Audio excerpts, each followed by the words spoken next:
The Paris Olympics closing ceremony has driven some silly religious people to react viscerally, demanding you listen to their inaccurate opinion about blasphemy and watch their clickbait videos. Without taking a moment to take a deep breath and consider the mythological imagery and concepts behind the gods that live on Mount Olympus. Olympus! Olympics! Is there an echo in here? Paris bid farewell, but in French, adieu, meaning for God. The title of the closing ceremony was called Records, to not only describe the sporting feats achieved during the event, but to honor the Golden Record, a disc that documented life on Earth, which was sent in space in 1977 on the satellite known as Voyager 1. Now, that time capsule was made in France and is still now flying through space at 38,210 miles per hour. That's 17 kilometers a second. It is beyond our solar system and acts as an instruction manual for any alien civilization that finds it, so that they may better communicate with us. And that is how the show begins. The personification of the Golden Record descends from the heavens. This extraterrestrial alien with shards of light beaming out of its body comes down from the stars to rediscover the vestiges of the Olympic Games, gliding down to the planet like Prometheus, bringing fire to humans, like Superman, or dare I say, Jesus. That's why I'm so confused about these religious nerds saying it's satanic. It's the opposite. Or it's both. Satan has to exist for your lovely Jesus to exist. If Lucifer never fell from the kingdom of heaven, then the snake would never have visited Adam and Eve, which means that they would never have been kicked out of the Garden of Eden, which means the entire story would never have happened. You need the yin and yang for your universe to exist. And this Golden Voyager, with the help of these human-like clay-coloured beings, raise a golden circle, the all-seeing eye, to the heavens, creating the 5 rings of the Olympic Games, which represents the 5 continents, uniting the planet together. So, for any of you listening or watching to this, if you were misguided in your reactions, welcome. It's okay to be wrong sometimes. And now, shut up and enjoy the show. That is what we'll be discussing in today's episode: alien life and the Golden Record. Welcome to the Art of the Covenant. My name is Eric Lampaert. According to the United States, I'm an alien of extraordinary ability. That's right. Alien means 3 things: someone foreign, someone weird, and someone extraterrestrial. And it's possible that I'm all 3 of them. Let's start with the first: foreigner. Ugh. I was born in France. Je suis français. People don't believe me because I don't sound it. You know, I lived in the UK most of my life, and it seems at first glance the British do not like immigrants. That was quite clear post-Brexit. Yeah. In all fairness, it's not very popular being French anywhere, even in France. Ugh. That's why I sound like this. You know, I used to have a very strong accent, and what it would do is it would attract bastards, and they would beat me up. And I should have run away. I am French after all. Ha ha ha. But instead, I decided to camouflage myself. So whenever a British person was close, I'd just change my voice. Do you know what I mean, mate? Oi, oi, mate. Oi, how's it fucking going, mate? You alright? Ah, Goody is gone. I am safe for one more day. One more day, another destiny. A little excerpt from Les Miserables. Of course I was safe. Nobody's going to mess with someone who acts crazy. I've never been in a fight. I mean, I've been beaten up loads. I've never been in a fight. The definition of a fight is to take part in a violent struggle involving the exchange of physical blows. And there's never really been much exchange with me, just a lot of receiving. But I learned a little trick. I now avoid fights by acting weird. Doesn't matter how big you are, nobody messes with crazy. If someone gets aggressive with me, I just stare at them, I smile, and I look them in the eyes and I just say, I'm gonna put my tongue so far up your ass, you'll be bilingual. That usually freaks them out, and then they leave. You know, except for that one time. So I'm French, but I lived most of my life in the UK, and recently I had to apply to be British as well. I had to apply for the British citizenship. I have the red burgundy passport de la France and the dark blue one of the United Kingdom.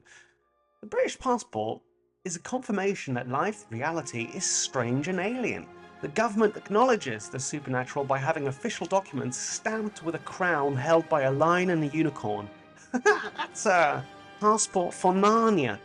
The unicorn, the emblem for Scotland, representing how much drugs that country does. And the lion is the emblem for England, representing how many countries they invaded. Because there's no lions in the UK. There's just badgers and foxes. The Brits have invaded 9 out of 10 countries, which I assume is what inspired the Pokemon cartoon, gotta catch 'em all. Yes, we've got Kenya. They invaded every country, saw a lion, caught it, and put it on a boat for the Queen. The British emblem is a lion. The French's national emblem is a cockerel. No wonder everyone thinks we flee from things. We're literally chicken. It's a bit crap. Although I recently changed my mind. I was working on a ranch in Idaho, and this gang of cockerels kept attacking me. The leader of the three, right, just kept launching its claws at me and cut me quite deep on the top of my head. So one day, covered in blood, I decided enough is enough, or as the French would say, enough is enough. Earth means egg. It's an old callback from the last episode. Anyway, the three cockerels were chasing me. They corner me like velociraptors on a hunt, so I grabbed the nearest thing for self-defense, a metal pipe, and as the leader sprints towards me, I swing as hard as Babe Ruth and crack its little skull open. It drops to the floor, convulsing, and the other two cockerels suddenly attack the dying cockerel. Clearly, they were not friends. Or maybe they just realized who was the alpha around here. Yeah, that's right. As I swung, I even growled, "I am Galactus." No idea why I said that. No idea who Galactus is. So the cockerel is a pretty badass animal, but when I first discovered that, it's the French national animal, I thought it was a bit rubbish. It's as if the day countries were receiving emblems, France was like, okay, who's next? Wales! Oh, hello, big fan of Game of Thrones I am. We'll have the dragon, please. A dragon, great choice. Every hero must slay its dragon, as Carl Jung says. Next up, what do you want, America? Hey, how's it going? We'll have the eagle. A good bird. Zeus loves them. Next, hey, Canada, what do you want? We'll have the leaf, please. What? But we've got bears or wolves, caribou? No, we want that maple leaf. All right, weirdo. 4 hours later, France arrives. Oh mon Dieu, I need to stop smoking. What do you have that is left? A cock. Ah, merde. So I'm French, British, and I'm technically American too, so I'm all three. I'm the Allies. I was defeated in and won the war. I'm what's known as a third culture individual. That's someone who has grown up in a culture different from their parents' native culture and blending aspects of multiple cultures into their identity. So cultural appropriation is my culture. And if you don't respect that, then you're the one being xenophobic. Xeno meaning foreigner. No wonder people are scared of us. A xenomorph is a scary, predatory, endoparasitoid extraterrestrial species that kills everyone in the movie franchise Alien. I mean, they're beautiful. Designed by artist H.R. Geiger. Check out his work. Sexy aliens. So I'm a third culture individual. You are now in close encounters with me.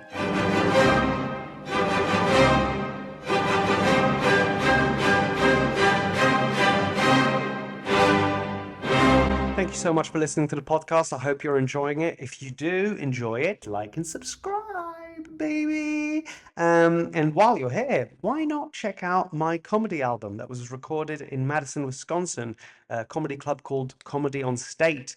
It was really fun recording it, and I think you'd enjoy it. And it's available on Apple and what else? Spotify and all these other places. And the album is aptly named Alien of Extraordinary Ability. So go check it out. Thank you. Back to the podcast. Before I tell you the story, round of applause. Who's seen a video of tortoises having sex? Okay, a few of you, right? It's just on the internet. There's a video of tortoises having sex, and it's just the cutest thing ever because it takes them ages to get on top of each other, and then they make the sweetest noise ever. They go.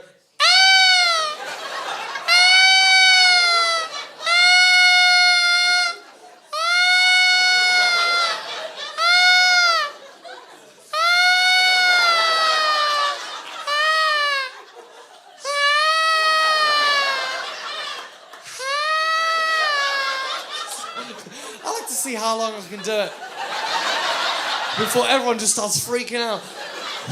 He's stuck. Someone prod him. He's stuck. The album's skipping. Shit. And me and my wife, we laughed so much at that video. Like, she laughed so much at that video that in my head I was like, oh, she likes that.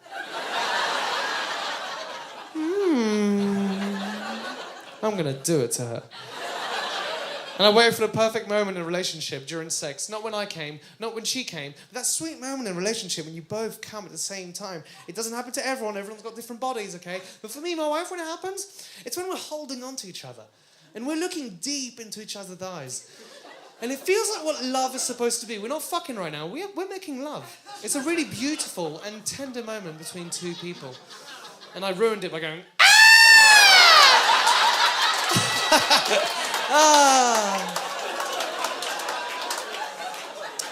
Guys, you haven't lived until you felt a woman's vagina muscles laugh you out of her.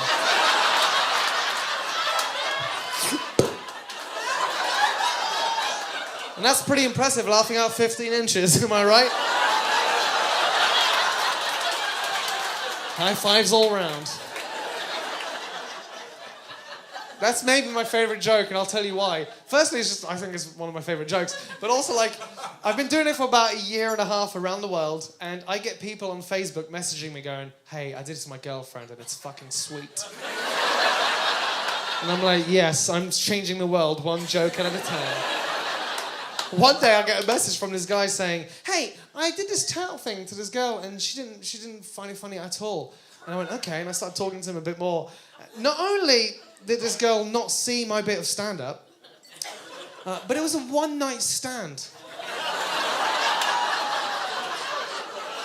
So this guy just went, out of nowhere!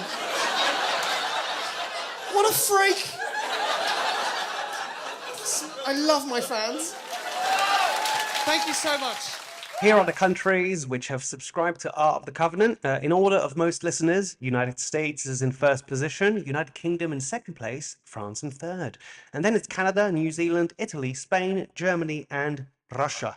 Welcome all of you. Let's see if we can get every country on board. If you're listening to the podcast, thank you for subscribing. But today I invite you to watch the episode on my YouTube channel. Type in the title of the episode, the podcast, and my name. This second half will be complemented with images that you may benefit from. Mythology, conspiracies, the strange and weird aspects of our reality fascinates me because I seem to delicately live on the edges between multiple worlds, between what people claim is real and the unknown. So I do feel alien. I don't think it takes physically going out into space to achieve a transcendent, otherworldly experience. I am made of atoms, so is the space around me, and that space around me reaches to the edge of the universe and back. And so we are connected to it all. We already are in contact with aliens. We already are in space because we are space. When Neil Armstrong was on the moon, he said, it suddenly struck me that the tiny pea, pretty and blue, was the Earth. I put my thumb and shut one eye, and my thumb blotted out the planet Earth. According to the plaque they left on the moon, we came in peace for all mankind. A lovely sentiment, but NASA doesn't speak for all mankind. Yeah, I don't want no damn dirty lunar ape on my planet. I do like their moonshine, though. I'm just saying, they should stay on their dark side of that satellite. Of course, you came in peace for all mankind. There's nobody to fight on the moon, because there's no oil there. Only cheese, grommet. It's basically Earth's wave machine. And all this, if you believe humans landed on the moon. I was in a movie called Moonwalkers about Kubrick's potential role in the moon landing. Check it out. That's another story for another podcast. For now, let us view our planet from 3.6 billion miles away, or 6 billion kilometers if you're a foreigner. The most beautiful image of our planet was taken by Voyager 1 on Valentine's Day, as if a love note was from us to us. I came across this picture when I started studying astrophysics because I dream of becoming an astronaut. I want to reach the stars, whether in space or in Hollywood. Look, I'm easily influenced. I watched Interstellar and now I want to be an astronaut. It's just like when Top Gun came out and it had a 500% increase in people applying to be pilots. Just count yourself lucky I wasn't inspired by Silence of the Lambs. We live here on this tiny dot. Everyone needs to stop thinking they're important. None of you are. I'm sort of important for reminding you that none of us are important, but none of us are, except me. I'm better. And humble. This image is named the pale blue dot, named by Carl Sagan, who describes our home as a mote of dust suspended in a sunbeam, a very small stage in a vast cosmic arena. Search for Carl Sagan's speech on a pale blue dot. I would love to play it here and now because it's truly magnificent and poetic moment of meditation about our place in the universe. But his words are copyrighted, so God forbid I shared and credited his work. Voyager 1 was launched in 1977. Here's a photo of it flying through space. But the question I'd like answered is, who took the picture of Voyager 1? Huh? We're not just laughing today, we're thinking. I thought maybe that part was a selfie stick, but those were invented much later. That arm is actually a magnetometer boom, whatever that is. Its mission was to take images of our solar system, and what we received was incredible close-up shots of the planets, each named after the Greco-Roman gods, Greek and Rome. NASA and the United Nations collaborated and attached pictures and sounds from our planet onto the satellite like a time capsule, in the hopes that one day it'll be found by aliens. If we're not alone in the universe, aliens might come across our spaceships and satellites before our planet. It is estimated that there's a 1 in 10 billion trillion chance of an advanced civilization existing on our planet. That's still better odds than Americans giving up their guns. Even with such seemingly low odds, with the number of stars and planets in the universe, it implies that advanced civilizations have occurred about 10 billion times throughout cosmic history. And that's if you're a pessimist. I recently spoke to an extremely religious person about our place in the universe. I told him, yo, we live in the Milky Way galaxy, but only inhabit 0.00000000000000000000000000015% of its area for only 0.00004% of its history. But yeah, you're right. God would be angry if a woman had an abortion. Let me briefly take you through what we sent the aliens. The Golden Record, a honey-colored disc. Sounds from the earth on a vinyl. So as long as the aliens are hipster DJs, they'll be able to listen to the sounds. Or they can just go on YouTube where all the sounds are stored. Let's go through the images we sent the aliens first. I feel we could have given them a better sampling. Let me explain. I'm not going to take you through all the images. I just chose a few to show you what the best brains and minds of the 1970s came up with. The first image is a circle. They know what a fucking circle is. They found this. We sent them a golden disc to decipher. Let's not patronize them. Circle. You know what a circle is? You dumb alien. That being said, of course, a circle holds so much potential. Wholeness, unity, perfection, eternity, the self. The following images are a collage of pictures showing our exact location in the universe. Does that bother anyone that we've told aliens our address? Why not our mother's maiden name and the name of our first pet? You wouldn't give your address to a stranger. All I can gather from the pictures is people in the 70s were idiots. And this will be the moment future historians will look back on as the cause for the first intergalactic war. Stephen Hawking, he once said, if aliens visit us, the outcome would be as much as when Columbus landed in America, which didn't turn out well for the Native Americans. I'm not doing an impression of Hawkins, by the way. I don't want another letter of complaint. It wasn't a letter. It was an email. The reason we think aliens would be evil when they find us is because we're scared they'll treat us like we've been treating ourselves. If they are violent, we've sent them an image of our DNA, of what we're made of, potentially revealing our weakness. The United Nations is clearly masochistic. Yeah, baby, you know where I live. Come and hurt me. And then there's an image of conception, the interstellar equivalent of finding porn magazines in a forest. There's a picture of children, unrelated. Looks like they're having a seance. Bit weird. Every photo is weird and miscalculated. There's a photo of dolphins, but without its tail or beak, also known as rostrum, in the image. You really could have got a better image? You know, same with the alligator image. It's missing the tip of its tail and its snout. And it's dead. Every photo is kind of weird. There's a woman eating grapes at a store, so she's not bought them yet. Stealing. This woman is stealing. Who did the UN hire as a photographer? Who's this woman? Susan. Who's Susan? Oh, she's the girl I like. Why does she look surprised? Oh, she doesn't know who I am. But I like her. I like her a lot. All the pictures look like they've gone through a bad Instagram filter. It's terrible. Now, let's go through the sounds, right? It's an interesting tapas of humanity's auditory flavors. There's loads of songs from around the world. It's like going through the iPad of someone who says, I like all sorts of music. Just depends on my mood. But the UN have also added a track called Sounds of the Earth. Let me just take you through a selected few. These sounds are real choices made by the UN for potential aliens to listen to.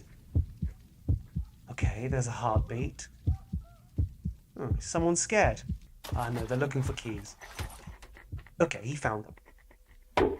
Oh, he's hitting something. What's he hitting? He's hitting a dog! What? Next sound. Hello? Is that a telephone? No, it's someone on the floor playing with a horseshoe. Oh. A drill? Why? These aliens are listening to a mixtape thinking, do these humans like us or not? If we did, we wouldn't have added this next sound. A baby crying. Nobody wants to be on a long flight with a crying baby, and this little cherub is currently flying through the cosmos at 17 kilometers a second. And unfortunately, in space, nobody can hear you scream, baby. We really could have sent better things. Let me ask you, listener or viewer, what sounds would you send the aliens? What songs? Let's make a list. I'll start. I would send them the sounds of tortoises having sex. Oh, yeah, baby. We're drawing near the end of the episode. At some point, we will all be aliens. NASA is looking for exoplanets, and I don't think it's just to expand our mental horizons, but it's so we can visit them and at some point terraform one.